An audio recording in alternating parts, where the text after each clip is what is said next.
Rise and shine, ballet, you bring it down. Roncong mampus, like back to the town. You can like kulihat yang kau sembunyikan. Laporan dia punya sedikit gerak perlahan. Jadi, move on with the groove. Everybody on, move on with the groove. Cuma saja dia berdiri, nanti sampai rumah malah pengen nyetir lagi. Lagi, ya terus saja. Kita begini jadi manusia senja. Kita lapor nanti lebih tinggi dari raja. Makin kita telepon ke bawah.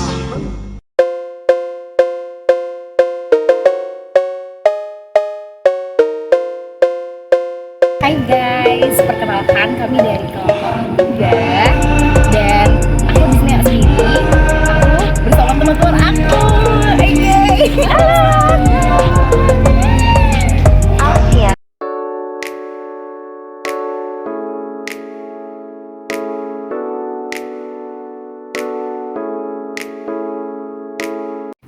Desa Tambak Negara merupakan desa yang berada di Kecamatan Rawalo, Kabupaten Banyumas. Desa Tambak Negara juga merupakan desa yang masyarakatnya banyak menjadi pelaku usaha di bidang perniagaan dan industri kreatif. Salah satunya adalah kelompok Sekar Arum Craft yang berdiri pada tahun 2022. Terbentuknya kelompok Sekar Arum Craft berawal dari pelatihan oleh Dinas Perdagangan Kabupaten Banyumas pada tahun 2020 yang kemudian memberikan kesadaran akan pemanfaatan pengelolaan sumber daya yang melimpah di Desa Tambak Negara, yaitu bambu dan eceng gondok.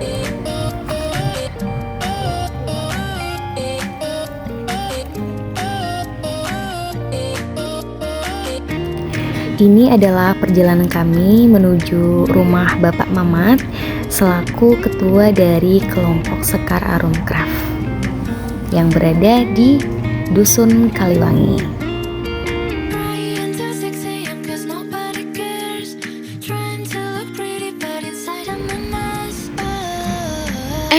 Mau kemana? Kelewatan ya? Oh iya, sini masuk kanan.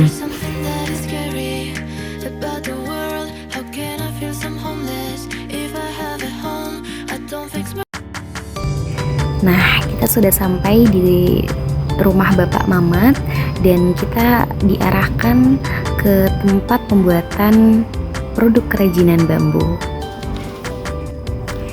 Produk kerajinan bambu yang dihasilkan itu berupa kapal pinisi, kemudian tempat pensil, kaligrafi, hiasan lonceng angin, kemudian kalung gondolio, asbak pudi, dan juga asbak pohon kelapa.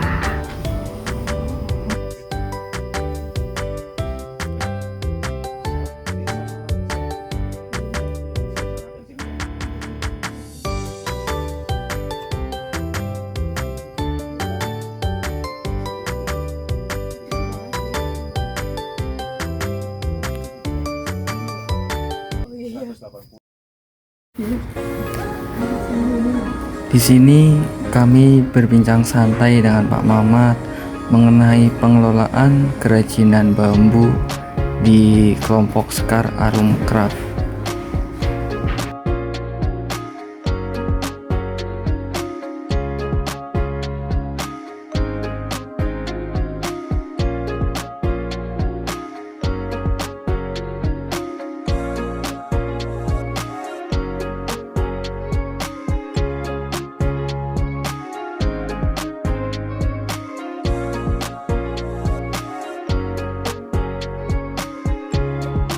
Berikut adalah hasil wawancara kami dengan Pak Mamat.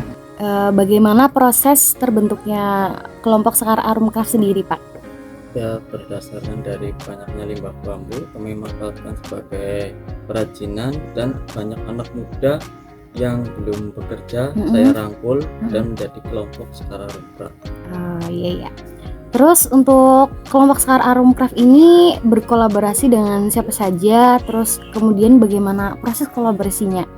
Proses kolaborasi kita dari Dinas Perhutani, dia menjembatani untuk ke area-area UMKM dan galeri. di Banyumas. Berarti untuk pemasaran juga berarti ya Pak? Ya betul, untuk pemasaran.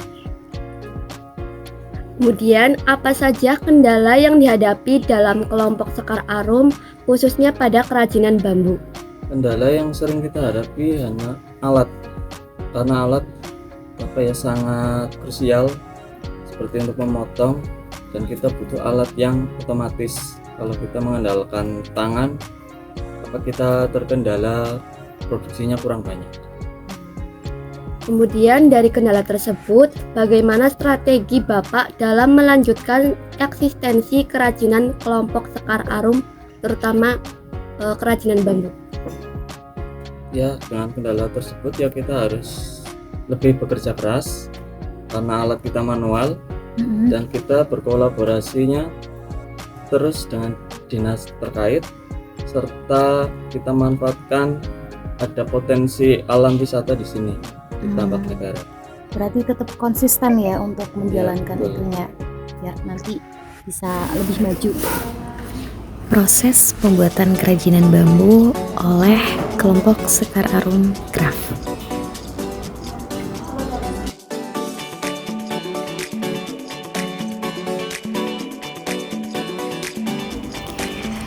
Di sini kami mencoba membantu proses pembuatan dari hiasan lonceng angin dan juga tempat pensil yang memang membutuhkan kesabaran dan ketekunan dalam pembuatannya. Biasanya Pak Mamat mengajak para pemuda untuk ikut dalam proses pembuatan dari kerajinan bambu. Dan walaupun masih menggunakan peralatan yang sederhana, namun tidak menyurutkan semangat dalam proses pembuatan dari kerajinan bambu.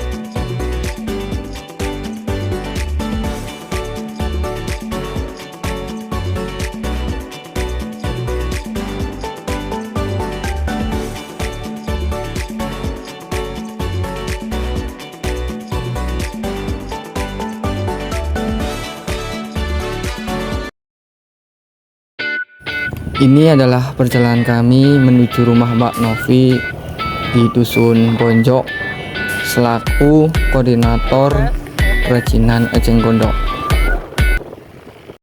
Nah, kami sudah sampai di rumah Mbak Novi.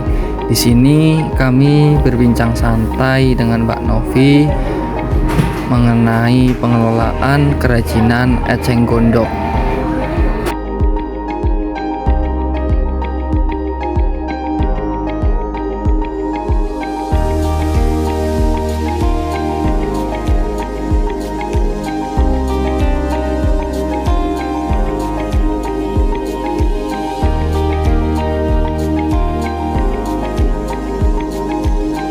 Ini adalah hasil wawancara dengan Mbak Novi.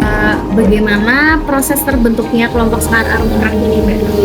Untuk terbentuknya sekitar tahun 2020, waktu itu ada pelatihan dari Pusperindak, pelatihan eceng gondok. Setelah itu kami berkembang membentuk kelompok Sekar Arum Craft di Tambak Negara.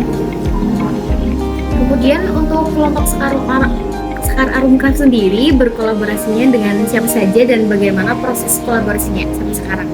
Untuk saat ini kita kolaborasi dengan Rumah BUMN, lalu Galeri UMKM di Heterospace untuk etalase pemajangan hasil produk-produk kami.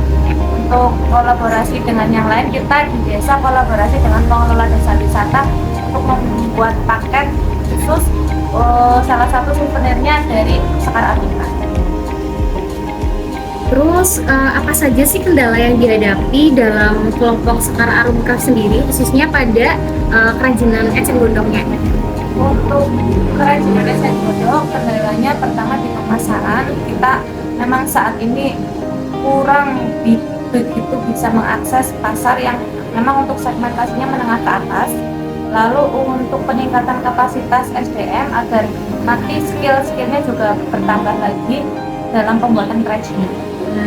Kemudian untuk kendala tersebut, kira-kira bagaimana nih strategi Mbak Novi dalam melanjutkan eksistensi kerajinan dari kelompok Sekar Arum?